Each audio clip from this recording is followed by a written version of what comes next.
नमस्कार दोस्तों, आप सभी का स्वागत है हमारी एक और नई वीडियो में। इस वीडियो में हम बात करेंगे क्या ब्रह्मा, विष्णु और महेश जी की जन्म और मृत्यु होती है। क्या इसका प्रमाण श्री शिव पुराण में भी दिया गया है। जानेंगे दो संतों के विचार। और मैं चाहता हूं कि इन संतों के विचार जानने से पहले आप लोग मुझे कमेंट सेक्शन में ये बताएं कि आपकी क्या राय है। क्या सच में ब्रह्मा, विष्णु, महेश जी की जन्म और मृत्यु होती है या फिर ये अजर और अमर रहेंगे, इनका कभी भी नाश नहीं होता है। तो इस विषय पर आज हम करेंगे आध्यात्मिक ज्ञान चर्चा। और हमारे पास हैं इस बार दो संत। सबसे पहले हैं एक तरफ हमारे पास अनिरुद्धाचार्य जी महाराज, जो हमें बताएंगे क्या सच में शिव जी, ब्रह्मा जी और विष्णु जी मरते जीते हैं। और दूसरी तरफ है हमारे पास जगत गुरु तत्वदर्शी संत रामपाल जी महाराज। आज इन दोनों के बीच में होगी आध्यात्मिक ज्ञान चर्चा, तो बने रहे वीडियो के आखिरी तक। गुरुजी, मेरा ये प्रश्न है कि ब्रह्मा, विष्णु और शिव जी के माता पिता कौन है? ब्रह्मा जी के माता पिता, ब्रह्मा जी के पिता तो हैं भगवान श्रीमन नारायण, और शिव जी के पिता हैं ब्रह्मा जी। ब्रह्मा जी की भ्रकुटी से भगवान शिव का प्राकट्य हुआ रुद्र के रूप में। और भगवान नारायण अजन्मा है, जिसका जन्म होता है उसकी मृत्यु भी होती है, पर भगवान तो अजन्मा है। और जो अजन्मा है उनके माँ बाप हो नहीं सकते, वही सबके माँ बाप, उनके कोई नहीं है। वो अजन्मा है, उनका नाम है अजन्मा। ठीक है। अभी आपने सुने श्री अनिरुद्धाचार्य जी महाराज जी के विचार। इनका यह मत है कि विष्णु जी अजन्मे हैं, विष्णु जी का कोई भी माता पिता नहीं है, उनका कभी भी जन्म और मृत्यु नहीं होता है। और इनका यह भी कहना है कि शिव जी और ब्रह्मा जी जो हैं वह विष्णु जी के पुत्र हैं। अब आइए जानते हैं संत रामपाल जी महाराज जी के विचार। अब प्रसंग चल रहा है कि ये जो काल कौन है और ब्रह्मा, विष्णु, महेश की क्या जन्म मृत्यु होती है। अब ब्रह्मा जी, श्री विष्णु जी, श्री शिव जी की जानकारी हमें उनकी जीवनी से हुई है। और इन महापुरुषों की जीवनी कहाँ वर्णित है? पुराणों में। जितने भी पवित्र हिंदू धर्म के आचार्य गुरु हुए हैं वो यही कहते हैं कि शिव पुराण में ऐसा लिखा है, विष्णु पुराण में ऐसा लिखा है, और ब्रह्मा पुराण में ऐसा लिखा है, श्री देवी पुराण में ऐसा लिखा है, और श्रीमद् भगवद गीता में ऐसा लिखा है, और पवित्र वेदों में ऐसा लिखा है। तो उनके इस वक्तव्य को हमने सच्चा माना, क्योंकि ये संस्कृत जानते हैं, सभी सदग्रंथ संस्कृत में लिपिबद्ध हैं। तो भोले श्रद्धालुओं ने उन अज्ञानियों के वक्तव्यों को शास्त्र अनुकूल मानकर सिरोधार्य कर रखा है। अब परमेश्वर पूर्ण ब्रह्म कबीर देव जी, सारी सृष्टि के रचनहार ने स्वयं आकर के इस काल के जाल का भांडा फोड़ किया है। इसने जो जुल्म अत्याचार हमारे ऊपर कर रखे हैं, उस परमेश्वर ने स्वयं आकर हमें बताया। 600 वर्ष पहले परमेश्वर कबीर देव जी ने यही ज्ञान दिया था जो आज पवित्र पुराणों में, पवित्र वेदों में, पवित्र श्रीमद् भगवद गीता जी में आज वर्णित पाया। वही ज्ञान जो 600 वर्ष पहले परमेश्वर कबीर देव जी ने बताया था, आज ये दास आपको परमेश्वर के ज्ञान को अपने सदग्रंथों से मेल करके रूबरू करा रहा है।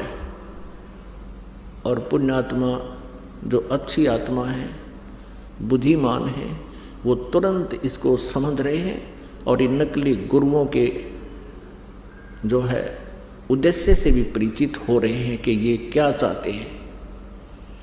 इनका उद्देश्य सदा ये रहा है कि हम जनता को सच्चाई से दूर रखें, ताकि इनके ये रोजी रोटी बनी रहे, इनका आचार्य पद सुरक्षित रहे, इनका गुरु पद सुरक्षित रहे, और इनको जनता के कल्याण से कोई लेन देन नहीं। यदि ये सत्य में, वास्तव में जनता के हितैषी हैं, ये गुरु नकली और ये महंत अपना जीवन नष्ट कर रहे हैं। अगर ये हितैषी हैं तो इस ज्ञान को समझे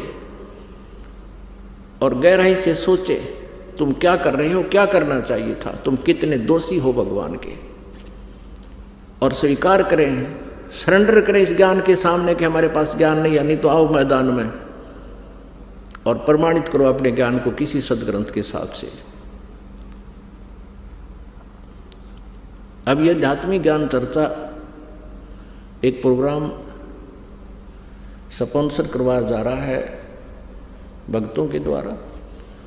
अब इसमें देखते हैं कितने लोग आते हैं। यदि ये हितैषी हैं जनता के तो आएंगे और अपने विचार व्यक्त करेंगे, और साथ में फिर दास भी अपना टिप्पणी करेगा और विचार देगा। अब जिसको अच्छा लगेगा पुण्यात्मा स्वीकार कर लेंगी, ये भ्रमित ना रहेंगी। अपनी अपनी कह रहे हैं, लोक वेद सुना रहे हैं, तो वो लोक वेद अब पता चल जाएगा। जो सदग्रंथों से मेल खाता है वो ज्ञान तत्व ज्ञान है, और जो सदग्रंथों से शास्त्रों से बाहर है, आउट ऑफ सिलेबस उनके विचार हैं, तो वो तत्व ज्ञान नहीं, वो कोरा अज्ञान है। अब आपके समक्ष ये रूबरू करते हैं कि श्री ब्रह्मा जी, श्री विष्णु जी, श्री शिव जी नासवान हैं। इनकी जन्म मृत्यु होती है, इनके माता पिता हैं। ये देखिएगा श्रीमद देवी भागवत, गीता प्रेस गोरखपुर, और ये कहाँ से प्रकाशित है? संपादक हैं हनुमान प्रसाद पोदार, चिमनलाल गोस्वामी, गीता प्रेस गोरखपुर से प्रकाशित है। इसके तीसरे स्कंद में प्रश्न नंबर 123 पर भगवान विष्णु जी स्वयं स्वीकार कर रहे हैं। विष्णु जी कहो तो श्री कृष्ण जी कहो, तुम शुद्ध स्वरूपा हो, यह सारा संसार तुम ही से उद्भासित हो रहा है।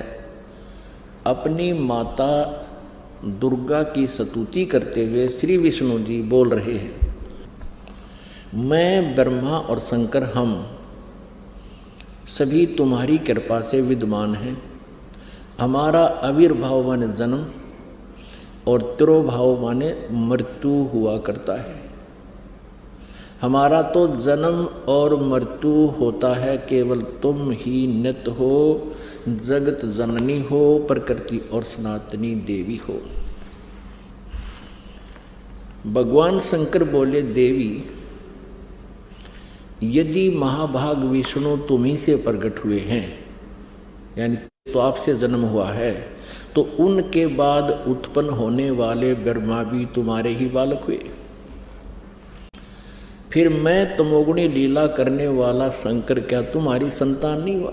अर्थात मुझे भी उत्पन्न करने वाली, जन्म देने वाली तुम ही हो शिवे। संपूर्ण संसार की सृष्टि करने में तुम बड़ी चतुर हो। इस संसार की सृष्टि, स्थिति और संहार में तुम्हारे गुण सदा समर्थ हैं।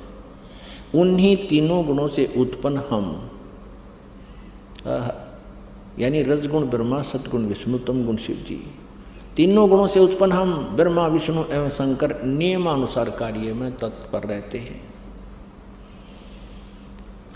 हम ये तीनों देवता तो जगत का कार्य संभाले रहते हैं और तुम्हारे ही रूप हैं।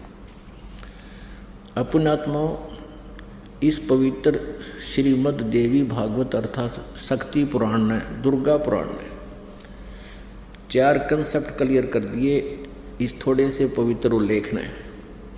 एक तो ये सिद्ध कर दिया कि श्री ब्रह्मा जी, श्री विष्णु जी, श्री शिव जी की जन्म मृत्यु होती है, ये अविनाशी नहीं है। दूसरा ये कंसेप्ट सिद्ध कर दिया कि ये दुर्गा इनकी माता है। तो अभी आपने यह सुने जगत गुरु तत्वदर्शी संत रामपाल जी महाराज जी के विचार। यहीं पर हमारी आध्यात्मिक ज्ञान चर्चा की यह वीडियो समाप्त होती है। आशा करता हूँ कि आपको वीडियो पसंद आई होगी। ऐसे ही और आध्यात्मिक ज्ञान चर्चा की वीडियोस के लिए हमारे चैनल को सब्सक्राइब करें और बने रहें हमारे चैनल के साथ। धन्यवाद।